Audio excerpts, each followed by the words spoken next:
తీసుకోండి ఫోన్ తీసుకుంటాను.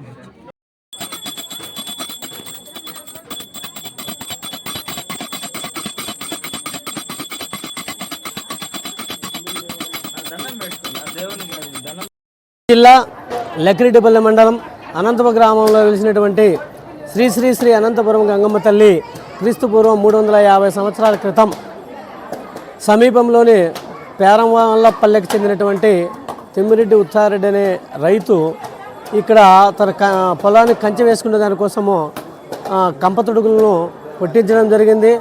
ఈ ఆవరణంలో అంతా కూడా మిగతా కంపతొడుగులన్నీ కూడా ఈజీగా బయటికి రావడం జరిగింది. ఎవరైతే అమ్మవారు వెలిసినటువంటి ప్రాంతంలో ఉన్నటువంటి వేసినటువంటి కంపతొడుగు 7 జతల బండ్లు కాళ్ళు కట్టినా కూడా అది పక్కకు రాలేదు.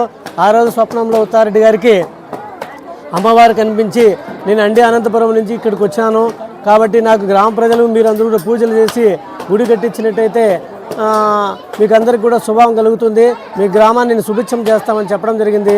ఆయన వచ్చి పూజలు చేసిన తర్వాత కంపతొడుగు అనేది బయటకు జరిగింది. ఆ రోజు నుంచి కూడా యాదవులైనటువంటి వాళ్ళ చేత పూజలు చేయడం జరిగింది. యాదవ కుటుంబాలైనటువంటి ఆదిమూలం కుటుంబ సభ్యులు మేము, చెల్లు వంశీయులు ఈ 3 కుటుంబాలు మొత్తము అర్చకత్వం నిర్వహిస్తూ ఉన్నాం. ఈ జాతర మనం ఒకసారి గమనించినట్టయితే 2025 జాతర అత్యంత వైభవంగా దాదాపు 3 లక్షల నుంచి 4 లక్షల మధ్యలో భక్తులు వచ్చేసి వివిధ రాష్ట్రాలకు, తెలంగాణ, మహారాష్ట్ర, తర్వాత కర్ణాటక చెందినటువంటి భక్తులు కూడా వచ్చి విశేష జనాలకి రావడం జరిగింది.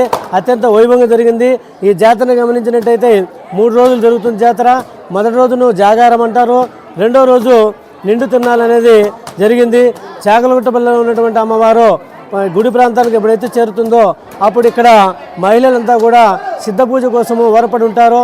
వాళ్ళు సంతానం కోసమైతేనేమి, తర్వాత అభివృద్ధి కోసమైతేనేమి, తర్వాత మంచి ఉద్యోగాలు రావాలని చెప్పి కోరికలు కోరుకుంటారు.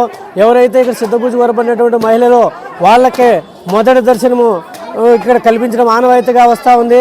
ఆనవాయితీగా వచ్చే సందర్భంలో వాళ్ళకు అర్చకులమైనట్టు మేము ప్రసాదాలు అందజేసినట్టయితే వాళ్ళ కోరికలు తీరుతాయని విశ్వాసము. దాదాపు కూడా సంతానం అయితే సంతాన లక్ష్మిగా ఏమో పేరు పొందింది.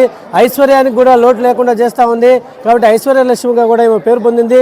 కాబట్టి జాతరకు వచ్చే జనాలలో అన్ని రకాల ఏర్పాట్లను మంత్రివర్యులు మండిపల్లి రాంప్రసాద్ రెడ్డి గారు, ఈవో శ్రీనివాసుల ఆధ్వర్యంలో, లోకల్ లీడర్ మదన్మోహన్ ఆధ్వర్యంలో అత్యంత వైభవంగా పటిష్ట బందోబస్తుతో సౌకర్యవంతంగా కీలైళ్లతో ఏర్పాటు జరిగింది.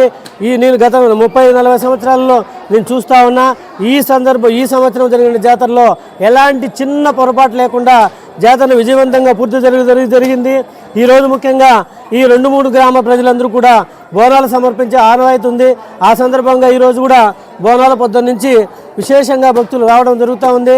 కాబట్టి ప్రజలందరూ కూడా అమ్మవారి విశిష్టం తెలుసుకొని అమ్మవారిని సందర్శించాల్సిందిగా విజ్ఞప్తి చేస్తున్నాను. ప్రతి ఆదివారం కూడా వేలాది సంఖ్యలో భక్తులు వస్తూ ఉన్నారు. కాబట్టి మీకు ఎలాంటి లోటుబాట్లు ఉండవు.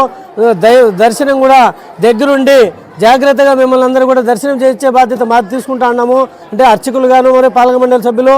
కాబట్టి ప్రజలందరూ కూడా అమ్మవారిని సందర్శించి అమ్మవారిని మొక్కుకొని మీ కోరికలన్నీ తీర్చుకోవాల్సిందిగా విజ్ఞప్తి చేస్తున్నాను. ఆదిమూలం రామచంద్ర, అర్చకుడిగా ఇక్కడ పనిచేస్తున్నాను సార్.